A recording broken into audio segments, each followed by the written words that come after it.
The household at Inverell Park received her on a Tuesday in October, when the last of the dahlias had gone to rot and the drive was thick with chestnut leaves that no one had swept because the second footman had taken a fever and the first was occupied with silver. She arrived carrying a single valise of brown leather, worn pale at the corners, and a letter of reference from a Mrs. Cathcart of Devizes, a respectable name that no one at Inverell had cause to verify, though they might have, had they thought to look closely at the hand that wrote it. They did not look closely. No one ever did. Mrs. Ordish, the housekeeper, met her in the servants' hall with the brisk efficiency of a woman who had managed 14 staff through 3 dukes and did not intend to waste her afternoon on a replacement chambermaid. The girl, and she did look girlish, with her slight frame and her eyes cast perpetually downward, presented the letter and then stood with her hands folded while Mrs. Ordish read it. When Mrs. Ordish asked her name, the girl opened a small notebook she carried in her apron pocket and wrote in a neat, slanting hand, "Marin." When Mrs. Ordish asked whether she could speak, the girl shook her head once, lifted her chin just enough to show she was not ashamed of it, and then lowered it again. Mrs. Ordish studied her for a long moment. She had employed a girl once before who could not hear, and that had been perfectly manageable. The girl read lips and was excellent with linen. A mute chambermaid was, if anything, less trouble. The work required no conversation. The house required discretion. Mrs. Ordish wrote the name in the household ledger. Marin, no surname offered, none pressed for, assigned her the small room at the end of the servants' corridor, and told Jessup the butler to show her the way. Jessup, who had been at Inverell longer than anyone except the East Wing mice, glanced at the girl's valise, at her downcast eyes, at the notebook already tucked back into her pocket, and said nothing. He showed her the room. He showed her where the brushes were kept. He closed the door behind him and went back to his silver. Within a week, she had become invisible. This was not a failure on the part of the household. It was a kind of genius on the part of the girl. She learned the rhythms of the house the way a musician learns a score, which corridors were used at which hours, which rooms the Duke preferred in the morning versus the afternoon, when the library was occupied and when it was not. She cleaned around the household's life without ever intersecting it. The fire was laid before anyone woke. The linens were changed while the family was at dinner. The study was dusted while the Duke was riding. She moved through Inverell Park like weather, present, unnoticed, shaping everything. Lawrence Selwick, 5th Duke of Inverell, was not a cruel man, nor even a careless one in the ways that cruelty usually required. He was merely occupied. He had inherited the dukedom at 23 when his father's heart had stopped mid-sentence during a debate in the House of Lords, an event that the newspapers reported with the kind of breathless solemnity usually reserved for military defeats, and had spent the subsequent 9 years managing an estate of 11,000 acres, 3 tenancies in arrears, a crumbling East Wing, and a seat in the Lords that demanded his presence in London for 4 months of every year. He noticed his staff in the way that a man notices the walls of his own house, aware of their existence, dependent upon their function, largely unable to describe them if pressed. He knew Mrs. Ordish because Mrs. Ordish had been a fixture since before his birth and had opinions she did not trouble to conceal. He knew Jessup because Jessup served his wine and had once, memorably, caught a falling candelabra during a dinner party with a reflexive grace that the Duke privately envied. He knew Pollard, his steward, because Pollard brought him numbers and the numbers required decisions. He did not know Marin. He was aware, in the vaguest possible way, that a new chambermaid had been hired. Mrs. Ordish had mentioned it, and that this maid was quiet. Quiet suited him. He did not think about it further. This was, of course, the arrangement upon which everything would eventually turn. The months passed in the way that months pass in a great house, marked not by calendars but by fires lit and fires banked, by the rotation of bed curtains from summer muslin to winter wool, by the particular quality of light in the breakfast room as the sun moved lower and lower toward the horizon, and the mornings grew dark. Marin cleaned the Duke's study twice a week, always on the days when he rode out to the tenant farms with Pollard. She cleaned the library on the evenings when he dined at the Throckmortons or attended the assembly rooms in the village. She cleaned the breakfast room before dawn and was gone before the first footman laid the table. But a house is not a clock, and schedules do not hold. The Duke's ride was cancelled one morning in November because the bay horse threw a shoe. He returned to the study to find the door ajar and Marin on her knees beside the desk, polishing the brass fittings on the lower drawers. She rose immediately, bobbed a curtsy, and moved toward the door. He waved her back, the gesture of a man who did not wish to disrupt a servant's work, and sat down at his desk while she continued. He read his correspondence aloud that morning. Not to her. He had forgotten she was there within minutes. He read aloud because he thought better when he heard the words, and because the letter from his solicitor was complex and the figures needed parsing. He read the solicitor's assessment of the drainage scheme. He read a note from Lord Beckford regarding a vote on the corn laws that was expected before Christmas. He read with audible irritation a letter from his mother in Bath asking whether he intended to marry before she died, or whether she should make peace with the Almighty on that particular disappointment. Marin polished the brass fittings. She did not look up. She did not react. She finished, rose, curtsied, and left. It happened again in December and again in January, and by February it had ceased to be an accident and become a pattern. The Duke's schedule shifted with the season. Shorter days meant shorter rides, and the study was occupied more often when Marin came to clean. He never sent her away. She was quiet. She was unobtrusive. She moved around him the way she moved around everything, like water finding the lowest ground. He spoke freely in front of her, not because he trusted her. Trust implied awareness, but because she had become, in his mind, no different from the furniture. He dictated letters to Pollard with Marin dusting the mantelpiece. He received his solicitor in the library with Marin replacing the candles in the wall sconces. He argued with his mother's latest letter, aloud as though the Dowager Duchess were present and could hear his exasperation, while Marin swept the hearth 3 feet away. She heard everything. She heard that the drainage scheme was a disaster, and that the tenants in the North Acres had not paid rent since Michaelmas, and that the Duke suspected his solicitor of incompetence, but lacked the energy to replace him. She heard that Lord Beckford's position on the corn laws was, in the Duke's private assessment, craven and self-serving. She heard that the East Wing's roof would cost £4,000 to repair, and that the Duke had precisely £2,000 available, and no intention of selling land to make up the difference.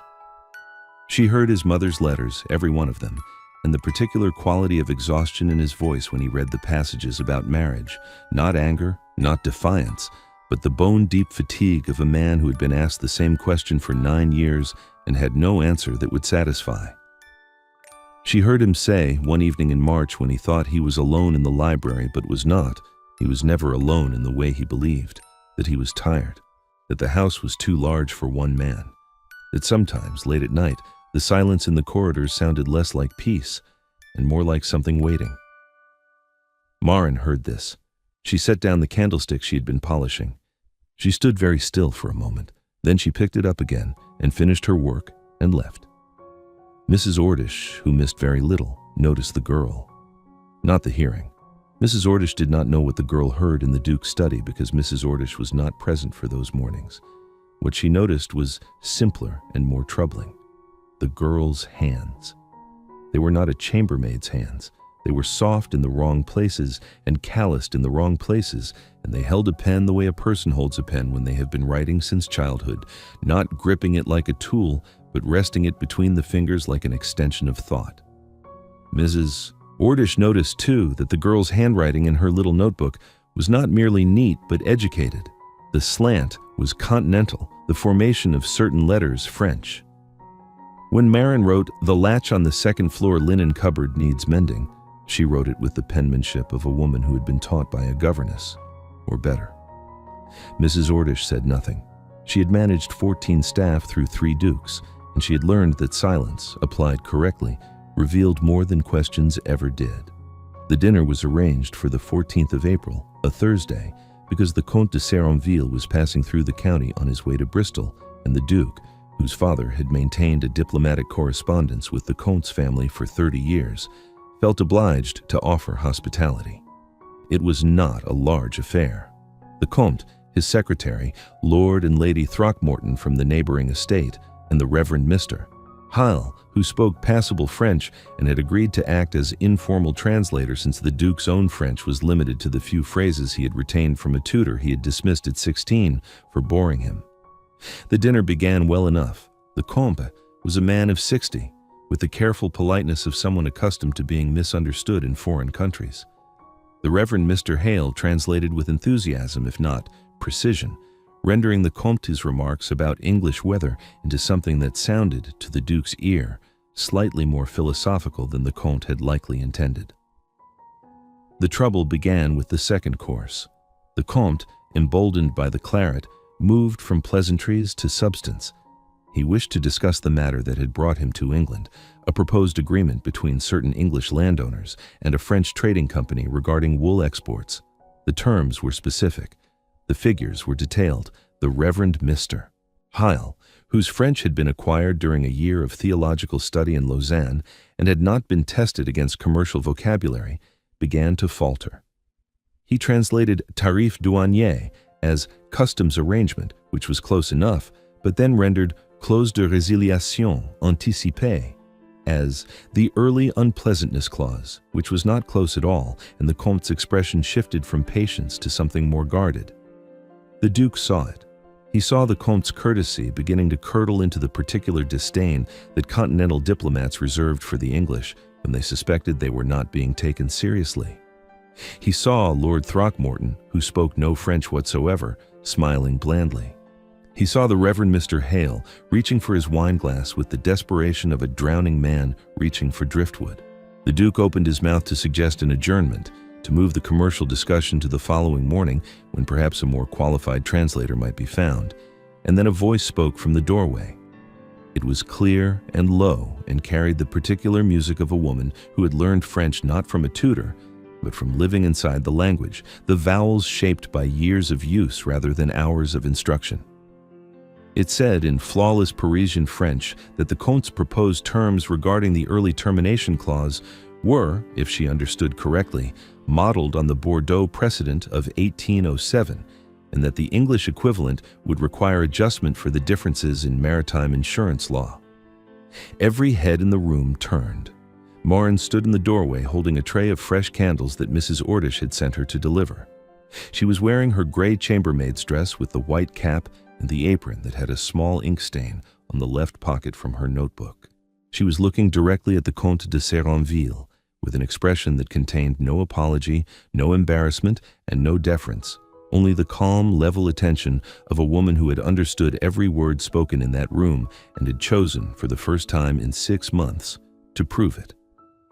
The silence that followed lasted exactly as long as it takes for a man to understand that he has been fundamentally wrong about something he never thought to question. The Comte recovered first, because diplomats always do. He inclined his head. He asked in French whether Mademoiselle would be so kind as to assist with the remaining points of discussion. Marne set down the candles. She stepped forward. She translated the Comte's terms with a precision that made the Reverend Mr. Hale set down his fork and listen. She clarified 2 points of ambiguity that the Comte himself had not realized were ambiguous. She rendered the Duke's responses, halting, distracted, delivered by a man who was staring at his chambermaid as though she had removed a mask he had not known she was wearing, into French so polished that the Comte later wrote to his wife that the Duke of Inverell's household contained the finest linguist he had encountered outside of the Quai d'Orsay. When the discussion concluded, Marin inclined her head, retrieved her tray of candles, and left the dining room. She did not look at the Duke as she passed. He did not sleep that night.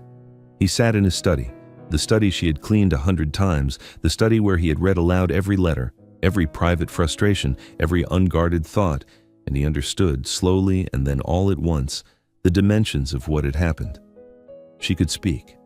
She had always been able to speak. She had chosen not to, and in choosing not to, she had heard everything he had ever said in her presence, and he had said a great deal because he had believed she could not understand, and believing she could not understand had made him careless, and his carelessness had made him exposed, and his exposure was complete. He tried to reconstruct the inventory of his own indiscretions and found it bottomless. She had been present when he told Pollard that Lord Delaney's offer for the North Pasture was an insult dressed in politeness. She had been kneeling by the grate when he dictated a letter to his solicitor accusing the man, in terms that were precise and unflattering, of billing for competence he did not possess. She had been replacing candles in the wall sconces when he read his mother's letter aloud and said, to no one, he had thought, to the empty room, that he would sooner marry the parlor cat than submit to another of her introductions.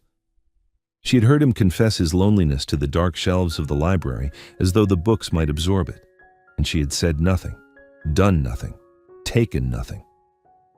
She had folded his private life into the same silence she folded his linens, neatly, completely, without leaving a crease. He rang for Mrs. Ordish at 7 the following morning. Mrs. Ordish arrived with the expression of a woman who had been expecting this summons for some time. "The chambermaid," the Duke said. "Marin." "Yes, Your Grace." "She is not a chambermaid." Mrs. Ordish folded her hands. "No, Your Grace, I do not believe she is." "You knew." "I suspected. Her handwriting is educated. Her hands are not a servant's hands. She carries herself like a woman who was taught to enter a room, not clean one." "And you said nothing." "She needed employment, Your Grace. She was excellent at her work. I did not consider it my place to investigate what she was before she came here, only to assess what she was while she remained." The Duke dismissed Mrs. Ordish and sent Pollard to make inquiries. Pollard, who was thorough in the way that stewards must be, returned by evening with a name: Delvaux. Sir Philip Delvaux, formerly of His Majesty's diplomatic service, posted to Paris, Vienna, and Copenhagen across a career of 22 years.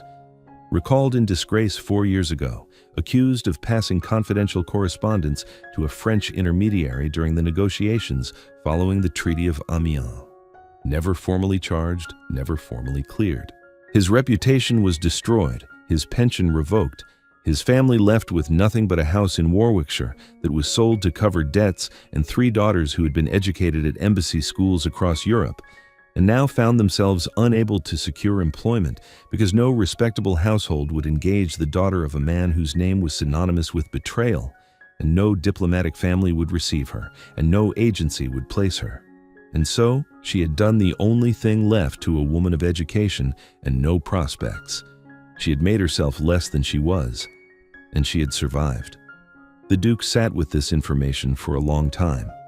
He sat with the knowledge that the woman who had dusted his mantelpiece and swept his hearth and polished his brass fittings was the daughter of a diplomat, educated in 3 languages at least, raised in embassy drawing rooms, trained in precisely the kind of conversation and negotiation that he himself had avoided his entire adult life. He sat with the knowledge that she had heard him call his solicitor incompetent, heard him dismiss Lord Beckford as craven, heard him confess to his empty library that the silence in his house sounded like something waiting. He sat with the knowledge that she had kept every word and used none of it, and asked for nothing. He sent for her the following morning.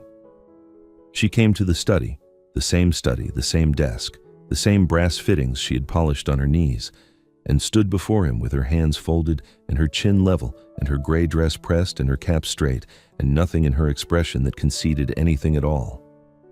"Miss Delvaux," he said. She did not flinch at the name. She met his gaze and waited. "You can speak." "Yes, Your Grace." Her voice was exactly as it had been in the dining room, clear, low, unhurried, as though she had been speaking all along and he had simply not been listening. "You chose not to." "I chose to be employed. The two were, for a time, incompatible." "You heard everything I said in this room." "I heard what was said in my presence, yes." "And you told no one?" "There was no one to tell, Your Grace, and nothing I heard that was worth the telling. A man frustrated with his solicitor and tired of his mother's letters is not a scandal. It is a Tuesday." Something shifted in his face, not quite a smile, not quite a wince. He looked at her the way a man looks at a landscape he has crossed 100 times and suddenly sees from a height. "Your father," he said carefully. "The accusations were never proven," she said, "nor disproven. My father was a careful man who made enemies among people who were less careful. Whether that constitutes guilt, I've spent 4 years declining to decide." "And your sisters?" "One married, modestly, to a curate in Shropshire who does not read the London papers. One lives with an aunt in Edinburgh who pretends our surname is Delford and does not receive visitors. I am here." "You are here," the Duke repeated, "cleaning my study." "I was cleaning your study. I suspect that arrangement has concluded."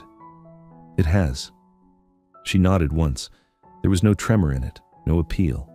She had prepared for this, had been preparing since the moment she opened her mouth in the dining room, knowing that speech would end the life she had built in silence. She turned toward the door. "Miss Delvaux." She stopped. "I'm not dismissing you." She turned back. For the first time since he had known her, since he had failed to know her, something unguarded moved across her face. Not hope, not relief, something closer to confusion, as though she had rehearsed every possible outcome of this conversation, and this was not among them.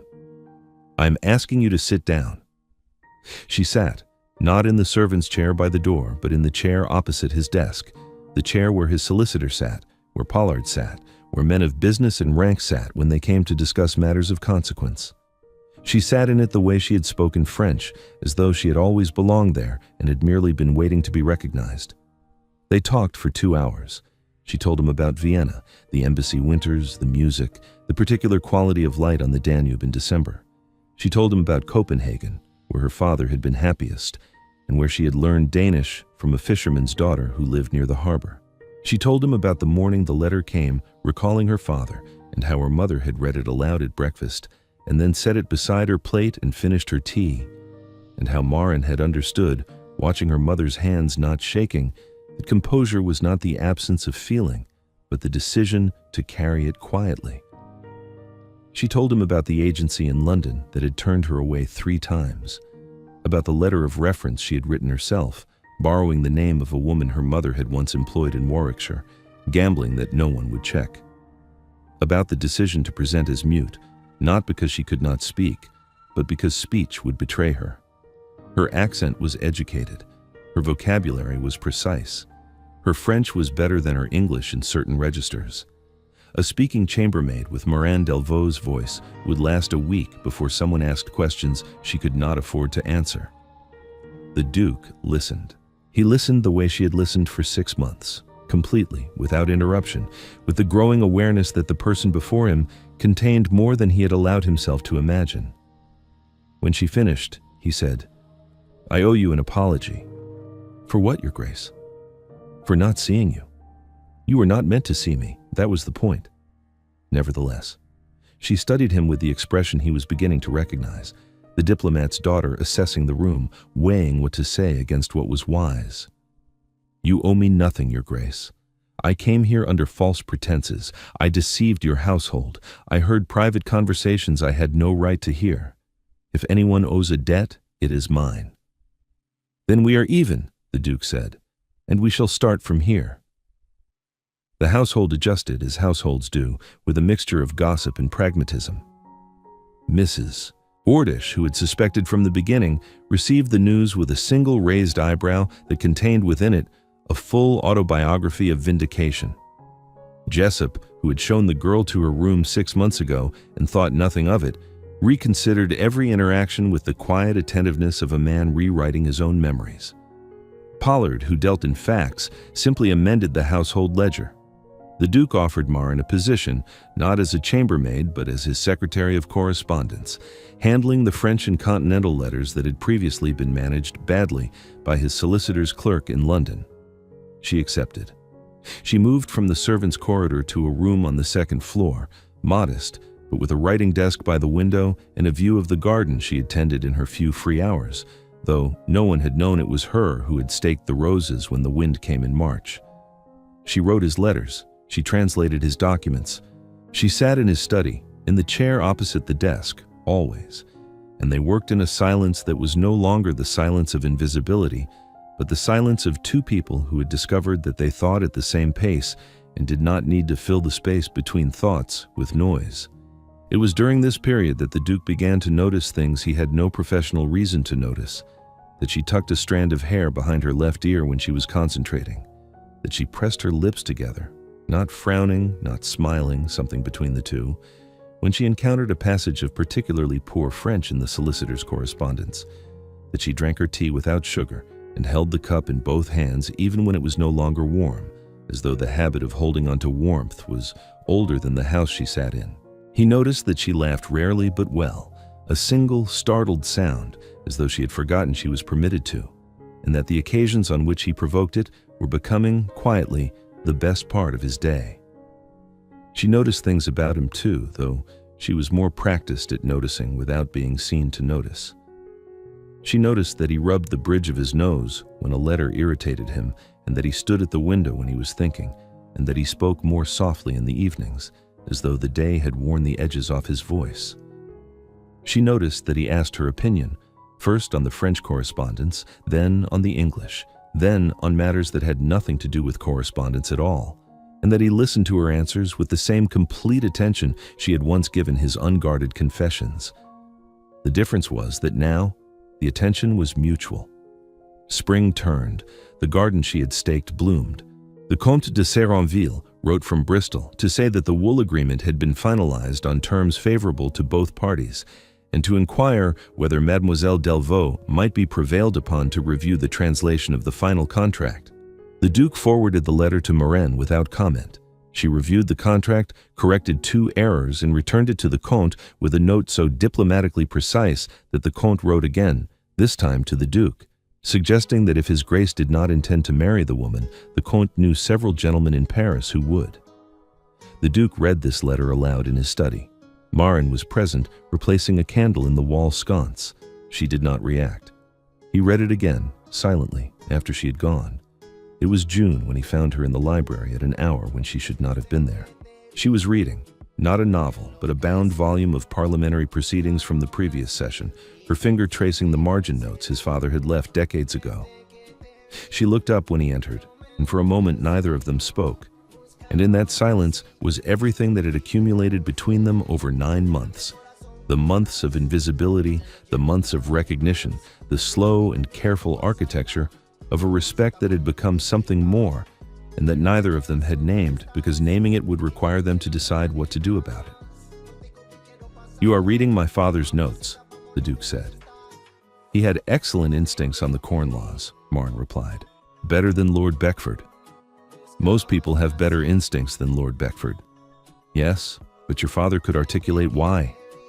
Then the Duke sat down, not at his desk, but in the chair beside hers, the reading chair by the window, where the late light came in and turned the dust motes gold. He sat close enough that his sleeve brushed her arm, and she did not move away. "The Comte de Séranville," he said, "believes I should marry you." "The Comte de Séranville," Marin said, "is a diplomat. He sees alliances everywhere." "Is he wrong?" She set down the book. She turned to face him, and her expression held the same steady, ungovernable clarity it had held in the dining room when she had opened her mouth and changed everything. "You are a duke," she said. "I am the daughter of a disgraced diplomat who spent 6 months cleaning your house under a false name. The Tun will say you have been deceived. Your mother will say you have been bewitched. Lord Beckford will say something craven and self-serving. Lord Beckford always does. This is not a small thing, Your Grace. Lawrence." She paused. In 9 months she had never used his Christian name. She'd gone from silence to speech to something approaching equality, but the name, his name, without the title, was a threshold she had not crossed. "Lawrence," she said quietly, as though testing whether the word could hold everything she meant by it. He took her hand. Not the way a duke takes a servant's hand, commanding, proprietary, but the way a man takes the hand of a woman he has come to know through her silences and her competence and her refusal to be less than she is, even when being less was the only way to survive. "I have spent 9 years in this house," he said, speaking to rooms I believed were empty. "You are the first person who listened. I do not intend to let that go." They were married in September, in the chapel at Inverell Park, with Mrs. Ordish in the front pew wearing an expression that suggested she had foreseen this outcome approximately 6 months before anyone else. The Comte de Séranville sent a case of Bordeaux and a letter in French that Marin translated for the guests, omitting, with the diplomatic discretion she had inherited from her father, the passage in which the Comte took full credit for the match. Jessup served the wine at the wedding breakfast with the same reflexive grace he brought to everything, and if his hand trembled slightly when he poured for the new Duchess, the girl he had shown to the servants' corridor 10 months ago, no one remarked upon it. Her sisters came. The one from Shropshire, with her curate husband, who turned out to be a mild and bookish man who got on well with the Reverend Mr. Hale. The one from Edinburgh, who had been calling herself Delford for 4 years, sat in the chapel and heard the name Delvaux spoken aloud, by the clergyman, by the duke, by the guests, and wept, not from sorrow, but from the particular relief of a woman who no longer had to pretend her own name was something to be hidden. Marin's father was not present. Sir Philip Delvaux had died 18 months earlier, in a rented room in Calais, still waiting for the exoneration that never came. Marin did not speak of him during the ceremony, but that evening, after the guests had gone, she sat at the writing desk in the room that was now hers, not the modest secretary's room, but the Duchess's chambers, with the view of the garden she had staked in secret, and she wrote a letter to no one. She wrote it in French, because French had been her father's language, the language of his career and his disgrace and his silence. She wrote that she had married a man who had heard her speak and had not looked away. She folded the letter and placed it in the desk drawer and did not send it, because there was no one left to send it to, and because some letters are written not to be read but to be finished. The Duke, Lawrence, found it a year later, when their daughter was 3 months old and Marin had gone to London to meet with the Comte de Serenville's trading partners, because the wool business had expanded and the Duke had discovered that his wife's French was more valuable to the estate than his steward's arithmetic. He was not looking for the letter. He was looking for a pen. He read it because it was there, and because he had learned over the course of a year that the things Marin wrote when she believed no one was watching were the truest things she had. He placed it back in the drawer. He did not mention it. Some silences, he had come to understand, were not emptiness. They were the space a person kept for the things that mattered too much to say aloud. They named the child Celestine, after Marin's mother. She had her mother's dark eyes and her father's stubbornness, and before she could walk, she had already learned to sit in the study while her parents worked. Her mother translating, her father reading aloud, the room full of words and silence in equal measure, the way the best rooms always are. The east wing was repaired. The drainage scheme was completed, using a design that Marin had found in a Danish agricultural journal and translated for Pollard, who had stared at it for 10 minutes and then said, with the grudging admiration of a man whose profession had just been improved by someone else's wife, that it was better than anything his surveyors had proposed. The solicitor was replaced. Marin had identified his specific incompetence within a week of reviewing his correspondence, and the Duke had marveled, not for the first time, that the most qualified person in his household had spent 6 months emptying his ash grate. The Reverend Mr. Hale continued to attend dinners, but no longer attempted French, instead applying himself to the claret with a dedication that the Comte de Serenville, in his letters, described as très anglais. On the anniversary of the dinner, the 14th of April, a year to the day since a chambermaid had stepped forward and spoken and changed everything that followed, the Duke placed a single object on Marin's writing desk. It was the reference letter, the one she had written herself in a borrowed name, in a hand that Mrs. Ordish had recognized as too educated for a servant. He had kept it. He had kept it since Mrs. Ordish had shown it to him the morning after the dinner, and he had read it, and he had seen what she had done to survive, and he had understood that the woman who had written that letter, calmly, precisely, without self-pity, was the woman he wanted beside him for the rest of his life. Marin looked at the letter. She looked at the Duke. She said nothing, not because she could not speak, but because some moments do not require speech, and she had always known the difference. They arrive here, like a voice that was always there, and needed only silence to be heard whenever they are ready.